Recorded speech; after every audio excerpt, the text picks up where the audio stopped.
आम आदमी पार्टी के नेता सत्येंद्र जैन को लगा सुप्रीम झटका।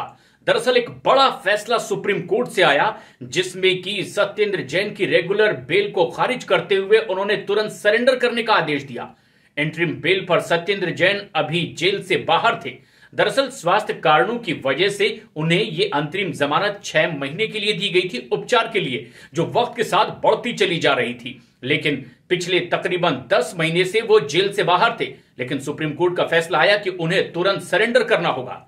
दरअसल मामला था साल 2015 से 2017 के बीच का, जब सीबीआई ने एक मामला दर्ज किया और इसमें हवाला के जरिए पैसे लेकर के शेल कंपनियों में पैसा डालने का आरोप लगा। सत्येंद्र जैन डायरेक्ट इनडायरेक्ट इन कंपनियों से जुड़े हुए थे।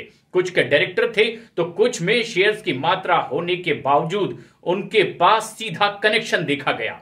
ऐसे में बताया यह गया कि ईडी ने मामला दर्ज किया, हवाला के जरिए इन शेल कंपनियों में पैसा आया है जिसका इस्तेमाल आम आदमी पार्टी के नेता सत्येंद्र जैन ने अपने कुछ कर्ज चुकाने के लिए किया, तो कुछ से संपत्ति भी खरीदी थी। और ऐसे में जब यह पूछा गया तफ्तीश में कि यह पैसा कहां से आया, तो जांच एजेंसियों का मानना है कि उसका सही जवाब नहीं मिल पाया और आखिरकार मामला उन पर दर्ज हुआ था। मामला कोर्ट में गया, लंबी सुनवाई हुई और इस पूरे मामले में कोर्ट में भी सही जवाब सत्येंद्र जैन की ओर से नहीं दिया गया।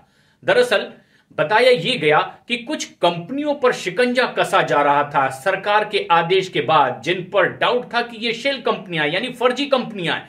पैसों का घालमेल करने के लिए ये फर्जी कंपनियां कागजों पर बनाई गई है जबकि वो अस्तित्व नहीं है।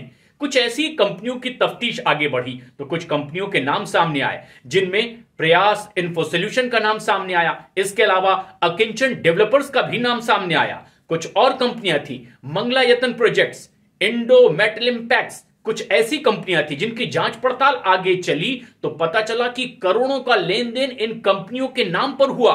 तफ्तीश में यह पता चला कि सत्येंद्र जैन इस कंपनी से जुड़े हुए हैं और जब उनसे पूछा गया कि आपकी जो संपत्ति, आपका जो ट्रैक रिकॉर्ड है पैसों के लेन देन का, यह पैसा आपके पास कहां से आया, तो इसका उचित जवाब नहीं मिल पाया था और इसीलिए सत्येंद्र जैन जेल चले गए थे।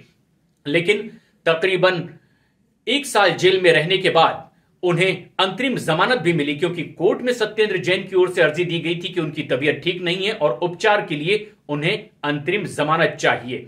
हालांकि 6 हफ्ते के लिए यह अंतरिम जमानत कोर्ट की ओर से उन्हें मिली थी, लेकिन वक्त पर यह जमानत आगे बढ़ती चली गई उनकी अर्जी के अपील को सुनवाई करने के बाद। लेकिन अब जबकि एक बड़ा फैसला आया है इस पूरे मामले में, कोर्ट ने दोषी पाया और उन्होंने कहा है कि आपको तुरंत जेल जाना होगा। और ऐसे में जबकि सत्येंद्र जैन ये नहीं बता पाए थे कि आखिर उनके पास ये पैसा कहां से आया था, तफ्तीश में उन पर दोष साबित हुआ और सुप्रीम कोर्ट ने अब उनकी ना सिर्फ ये रेगुलर बेल की अर्जी खारिज की है बल्कि उन्हें तुरंत सरेंडर करने के लिए भी कहा है। और ये आम आदमी पार्टी के लिए एक बड़ा झटका है।